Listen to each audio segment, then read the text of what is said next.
sveicināti dompaviljons.com apmeklētāji.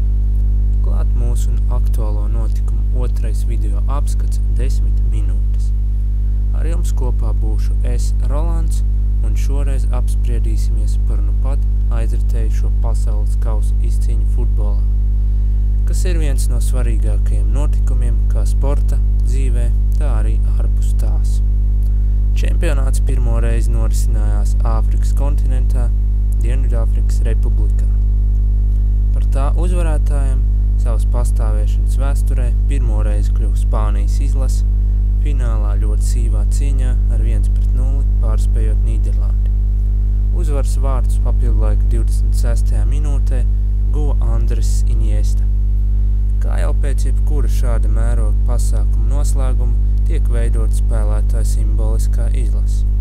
Mēs jums piedāvājam labāko 11 spēlētāju izlasi dompaviljons.com versijā pēc taktiskās schēmas 4-4-2. Tajā esam iekļāvuši 5 Spānijas izlases futbolistus un pa 2 futbolistiem no Nīderlandes, Vācijas un Urugvajas. Labākais vārdsargs mūsu skatījumā Ikers Casillas, varbūt izņemot pirmajā spēlē pret Šveici, kurā Spānija zaudēja 0-1, visās pārējās viņš parādīja ļoti stabilu sniegu.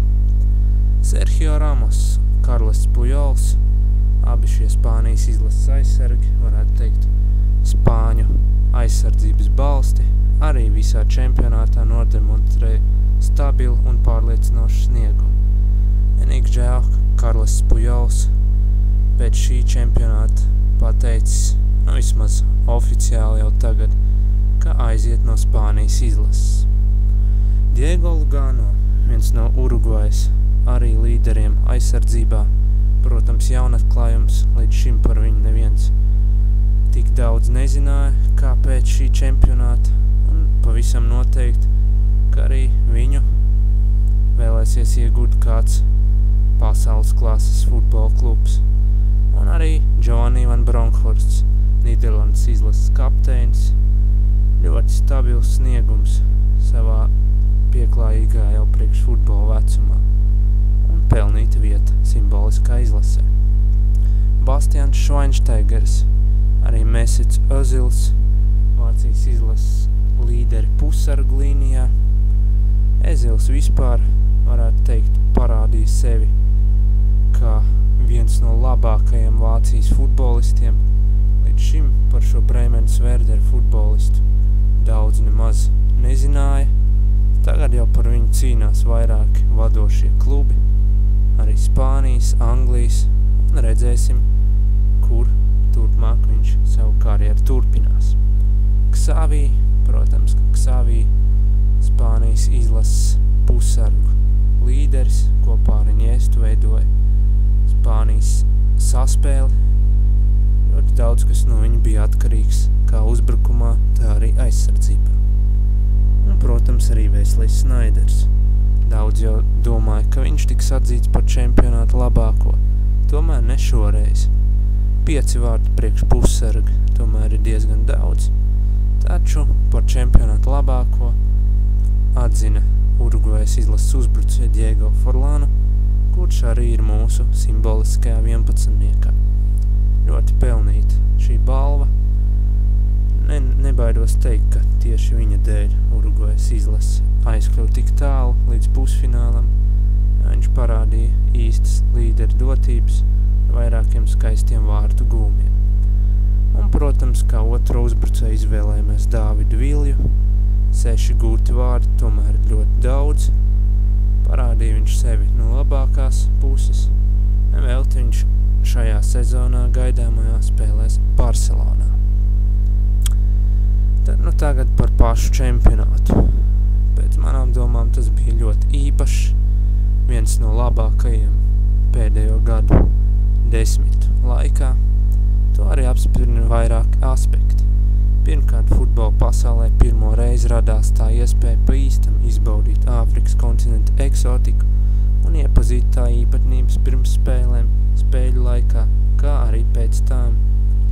Dievs vien zina, kad vēl, pēc cik ilga laika Āfrikā norisināsies nākamais pasaules kausa izcīņas futbolā. notikums.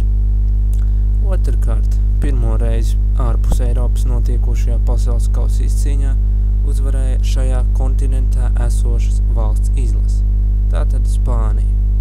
Līdz šim, ja čempionāts notika, piemēram, Dienvidamerikā vai arī Āzijā, tad uzvarēja Dienvidamerikas izlases, kāda no izlasēm. Eiropiešiem tas nebija izdevies, taču tagad, protams, ka pirmo reizi izdevās. Treškārt, īpaši tika iepazītas tā saucamās futbola taurītes, kuras dēvē par vuvuzelām. To skaļums spēja sasniegt ievērojams decibels. Sākotnēji gan daudziem, izņemot pašus afrikāņus, protams, tās nepatika.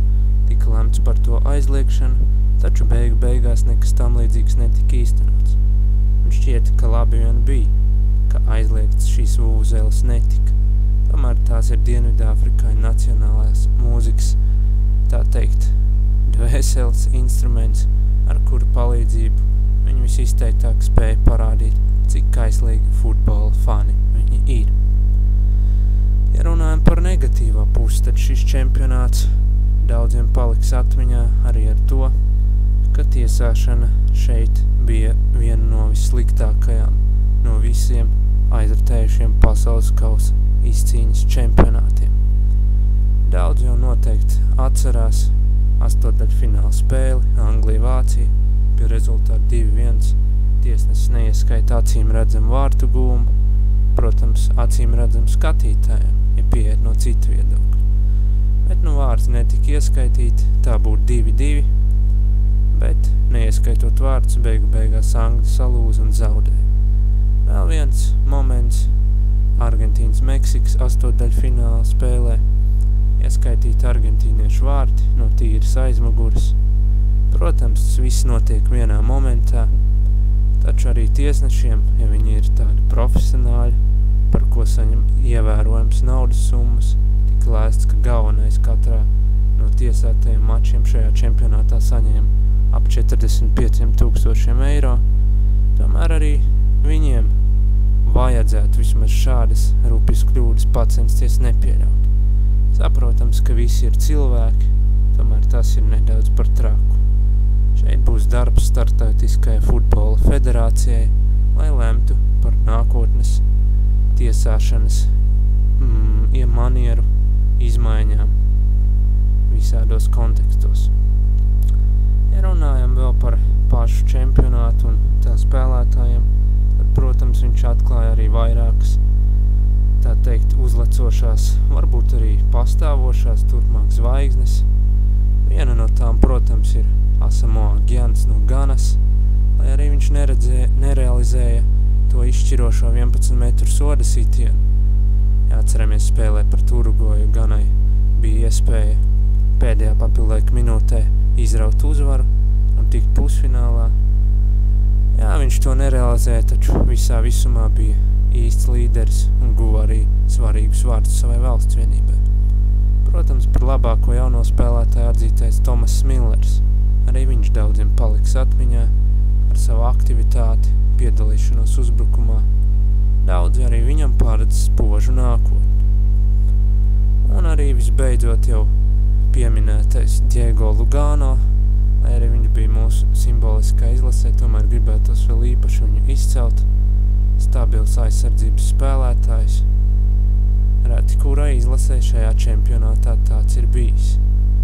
Es domāju, no tāda rauga izlasēm kā Uruguay. Protams, visā visumā čempionāts pēc mūsu domām ir izdevies. Reti kad vēl mēs varējām piedzīvot šādu atraktivitāti kā futbola laukumā, tā arī ārpus tā.